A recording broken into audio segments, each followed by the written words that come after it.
ጥያቄ ለመቀበል ፈቃደኛ አይደሉም። ነገር ግን የራሳቸውን ሊናገሩ የፈለጉትን ብቻ ተናግረው ነው የወረዱት። ያም ደግሞ የይቅርታ ሳይሆን የተቿቸውን አካላት ለምን ተቹኝ አይነት መልእክት ነው ያስተላለፉት። ቤዛ ነሽ አሉ ለዓለም። እመቤታችን ቤዛ አይደላችም። ቤዛ ልጇ ነው። አትደንግጡ። ቤዛ ልጇ ነው። ነይ ነይ ቤዛ ነሽ አሉ ለዓለም ተብሎ አይሰበክም።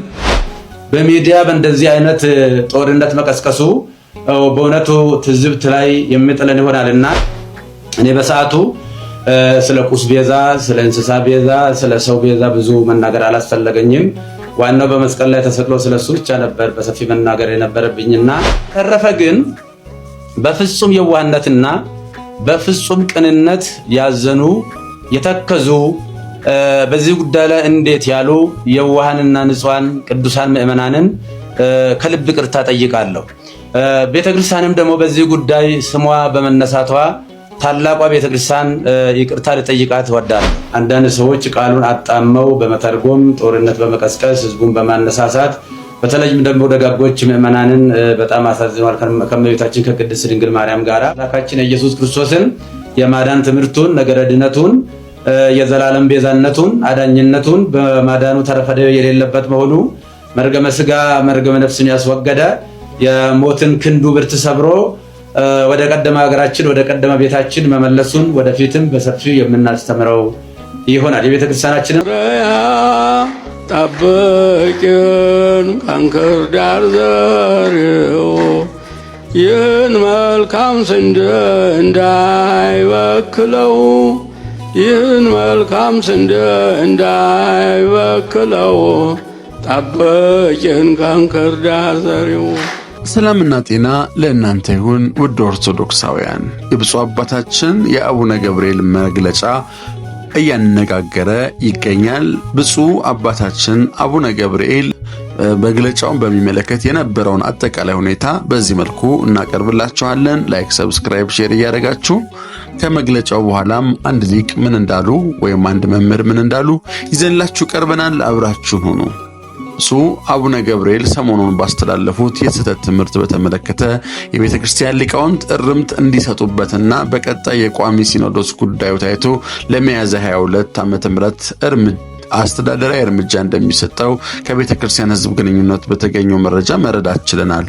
ሆኖም ዛሬ ማለዳ እንደ ወትሮ ሁሉ በኦፊሻል ሳይሆን ጥቂት ሚዲያዎች ብቻ በሚያስፈልጉበት ጊዜ በግል በስልክ እንደምንጠራው ሁሉ ዛሬ በስልክ ተጠርተን ሊቀ ጳጳሱ ይቅርታ ሊጠይቁ እንደሆነ ተነግሮን ምናልባት የተጠራ ነው እዛው ጠቅላይ ቤተ ክህነት ስለሆነ ጉዳዩ በይቅርታ እንዲፈታ ውስጣዊ ውሳኔ ቢኖር ነው ብለን ተገናኘን።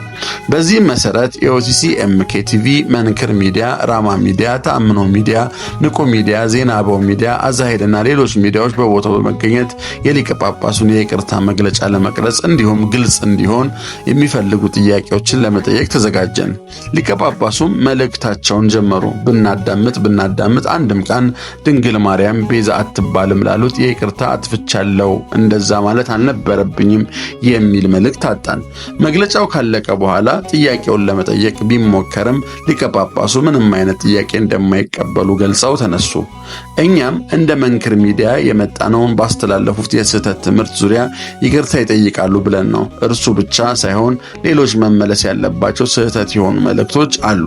በእነርሱም ዙሪያ ማብራሪያ እንፈልጋለን ብንልም ሊቀ ጳጳሱ ፈቃደኛ አልሆኑም።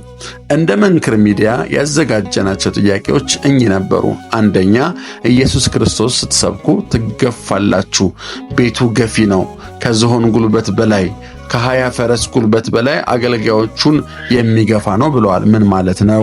ሁለተኛው፣ ክርስቶስ ማዕከል ያደረጉ ዝማሬዎችን መዘመር ለቤተ ክርስቲያን ትንሣኤ ነው ብለዋል። በቤተ ክርስቲያን መስበክ አዲስ የምስራች ወይንም አሁን የጀመረችው ነው እንዴ? ሶስተኛ፣ ቤተ ክርስቲያን በእግር እየሞተች ነው ሲሉ ምን ማለት እንደሆነ ቢያብራሩት። አራተኛ፣ ዛሬም ኦሪት ላይ ተቸክለው የቀሩ በጽድቄ በገድሌ በትሩፋቴ ድናለሁ ብለው እንደ ኩራት የሚናገሩ አሉ ሲሉ በገዳም ለሀገረ ሰላም ለሰማይ ደህንነት የሚጸልዩ አባቶቻችን ተሳስተዋል እያሉ ነው።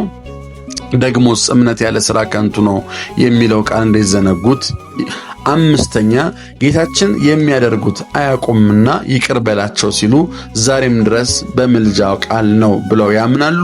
6ኛ በስተትም ይሁን ታስቦበት መምህራን የቤተ ክርስቲያን ድምጽ ያልሆነ መልእክት ሲያስተላልፉ እንደወረደ ወደ ሚዲያ ወደ ምዕመናን የሚያደርሰው ፍኖተ ጽድቅ ምን መልእክት አሉት? እንኳንስ ይህንን ልንጠይቅ አጀንዳችን ሆኖ የሄድንበት የእመቤታችን ጉዳይ ምላሽ ሳያገኝ ወጣን። እናም እንዲህ ያለውን መረጃ ደብቆ ማስቀረቱ ትክክል ስላልሆነ የሊቀ ጳጳሱን መግለጫና ሚዲያዎች ያጣሩት ጥረት ከማብራሪያው ጋር ማስተላለፉ ለቀጣይ መዋቅራዊ እርምጃ የሊቀ ጳጳሱ ማዕቀል ለብዙዎች እንዲደርስ አድርገናል። አሁንም ቢሆን ሊቀ ጳጳሱ ከላይ ለተነሱት መሰረታዊ ጥያቄዎችና በእመቤታችን ጉዳይ ማረም ያለባቸውን አርመው ለስህተቱ የቀጥታ ይቅርታ ቢጠይቁ፣ ይህ ካልሆነም ቤተክርስቲያናዊ አስተዳደራዊ እርምጃ እንድትወስድ መልእክታችን ነው። በዚህም መሰረት መረጃዎችን ለምዕመናን እናደርሳለን ይላል መንክር ሚዲያ ያገኘነው ነው። እንግዲህ ብፁዕ አባታችን ይቅርታ አልጠየቁም ማለት ይቻላል። በዚህ ጉዳይ ላይ እንግዲህ መምህር ኤፍሬም ያለውን ደግሞ በዚህ መልኩ እናቀርብላችኋለን። ላይክ፣ ሰብስክራይብ፣ ሼር እያደረጋችሁ እስከ መጨረሻው ድረስ መምህር ኤፍሬም ተስፋዬ ደግሞ በዚህ ጉዳይ ላይ ያሉትን ነገር እናቀርብላችኋለን። እስከ መጨረሻው ድረስ አብራችሁን ሁኑ። ይህ መልእክት ለሁሉ እንዲደርስ በኮሜንት መስጫው ላይ ቤዛዊት ዓለም ድንግል ማርያም እያላችሁ ኮሜንት እንድታደርጉ በእግዚአብሔር ስም ጠይቃለን። ወደ መምህር ኤፍሬም መልእክት ወስዳችኋለሁ። መምህር ኤፍሬም ተስፋዬ እንዲህ ብለው ጽፈዋል። ብፁዕ አባታችን አቡነ ገብርኤል የይቅርታን መግለጫ በፍቅር ተመለከትኩት፣ በአራት ከፍዬም ተረድቼዋለሁ። ያረሙት ያስተካከሉት ያለ አግባብ ያዘኑበትና በእውነት ያዘኑበት አንደኛ ያረሙት እመቤታችን ቤዛ አትባልም ባሉበት አንደበት እመቤታችን የልጇም ቤዛ ናት ብለው ቤዛ ኩሉ ዓለም እያልናት ኖረናል። በሰዓታት ጸሎታችንም ቤዛ ኩሉ ዓለም እንላታለን። እመቤታችን ጥንተ አብሶ የለባትም ማለታቸው በትክክል የታረመ የተመለሰ ንግግር ነው። ሁለተኛው ያላስተካከሉት ብሳሳትም እኔን መናገር ሲቻል አውዱን በማጣመም ሚዲያ ላይ ዘመቱብኝ ማለታቸው ነው። ብፁዕ አባታችን ያስተማሩት በአደባባይ ባይሆን በሊቃውንት ፊት የተደረገ ክርክር ብቻ ጠቅሰው ቢሆን ለብፁዕነታቸው የሚቀርቡ አባቶች በግል መልስ ይሰጧቸው ነበር እንጂ ያነሷቸው ነጥቦች በሚዲያ ማስተጋባት የሚፈለግ በፍጹም አልነበረም። ሶስተኛ ቃሉ ከአውዱ ውጪ በመተርጎም ዘመቱብኝ ይላሉት ነው። ቃሉ ከአውዱ ውጪ የተተረጎመ የቤተ ክርስቲያን መምህር አላየውም። በአውዱ ውጪ የተረጎመ ካለም ስተት ስለሆነ በቤተ ክርስቲያን ሥርዓት ያስጠይቃልና ከተርጓሚው ዘንድ ይህንን አልተመለከትንም።